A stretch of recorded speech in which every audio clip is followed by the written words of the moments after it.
Duveki Studios have been creating a cinematic universe of sorts with their 3 FMV adventure games. Dark Nights with Poe and Munro is the third in the trilogy, following from one of my all-time favourite games of the last 5 years, Dr. Decker, The Shape-Shifting Detective, which I thought was absolutely hilarious, and Dark Nights with Poe and Munro being the third and final one.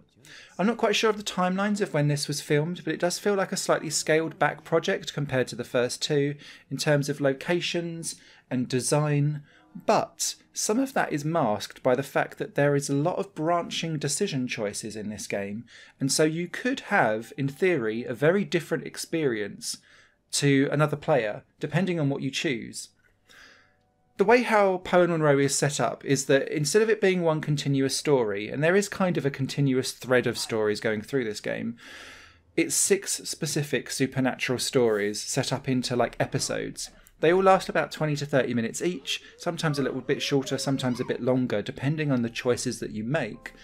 But each of those episodes has a contained story with a beginning and an end, and the constant is Poe and Munro going through it, along with some kind of carryover of, oh, I wonder if it's that from like a previous episode that you've had. You don't need to have played the previous 2 games, Dr. Decker and The Shape-Shifting Detective, but reoccurring characters will pop up from that, or at least reoccurring gameplay elements as like knowing nods and winks to what's gone on before.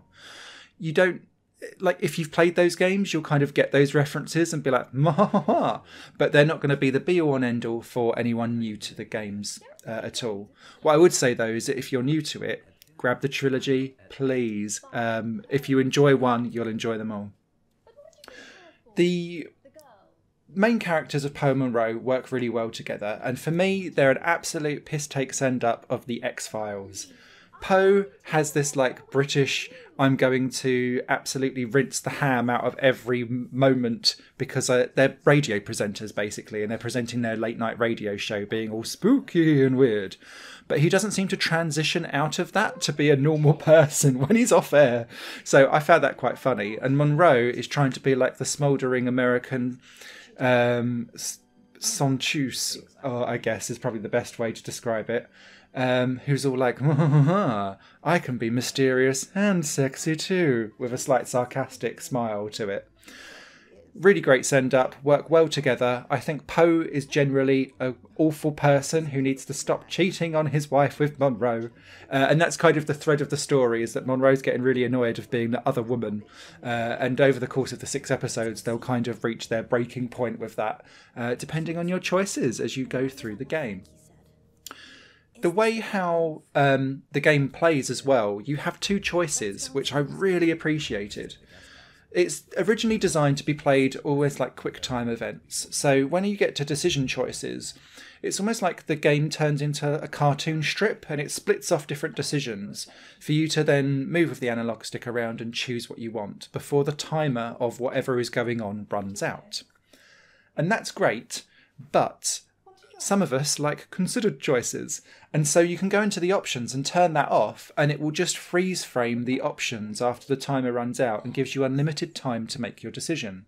I really liked that because where there's no text to some of the choices, I wanted to have time to actually look at what on earth I was supposed to be choosing a decision of, because sometimes it was looking at like an entire radio panel and choosing which button you're going to press.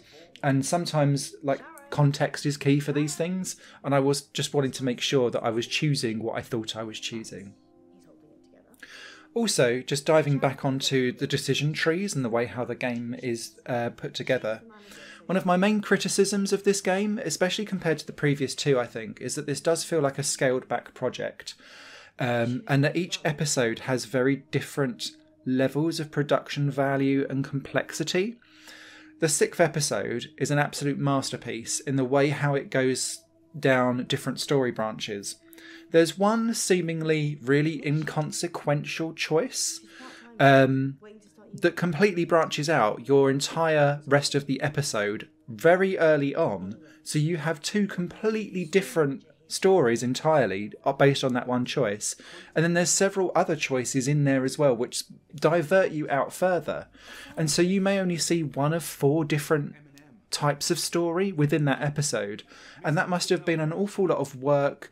There's lots of different locations, there's lots of different actors, and it dawned on me when I was playing the 6th episode that like there was this cast of characters that came up and I'd only seen a couple of them, and I thought, well, where on earth are the rest? So I went back and went through a completely different decision and had a totally different episode, and I was like, wah-ha-ha!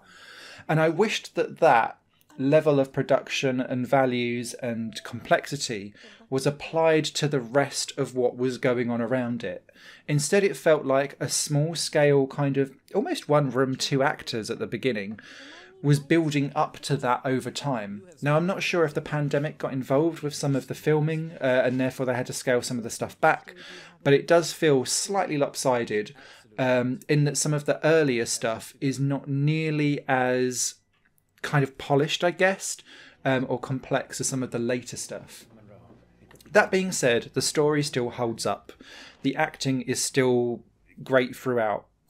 It still knows exactly what it's giving, that hammy, over-the-top, stupid, sci-fi, supernatural, knowing wink to the camera style of gameplay. And that doesn't falter. Just don't expect to have like lavish houses and big production of camera and like transition shots and all of these different types of things. Or any particular effects either that you would have seen in the Shapeshifting Detective or Dr. Decker beforehand. So whilst this may have been my least favourite of the 3, it's still a good FMV adventure and still up there with some of the best that's coming out at the moment. I'm really loving this FMV adventure kind of revival that's been going on. It's long overdue. I love all of them that come out to some extent, but this is definitely on the upper top tier of it. Not quite in the same heights as Dr. Decker, perhaps, and a Shapeshifting Detective, but still very worthy of the trilogy. And I just hope that Deveki Studios don't just stop here. Whilst they have implied that this is the final one in a trilogy, I hope they go on to do more FMV adventure games, because they absolutely have a knack of making good stories with good branching lines to them and doing unique twists on FMV adventures too. I think the key here is that there is no specific twist to keep you kind of guessing. So your choices feel much more like you're watching a film or a TV show rather than playing a game that is FMV related. And that might be why it doesn't have quite the same impact as the other 2 games, which were far more cerebral and puzzly based. A written review will be over on higherplanegames.com, but yeah, if you're after an FMV trilogy, there's no better place to go at the moment on modern consoles than a Deveki Supernatural trilogy. Go grab.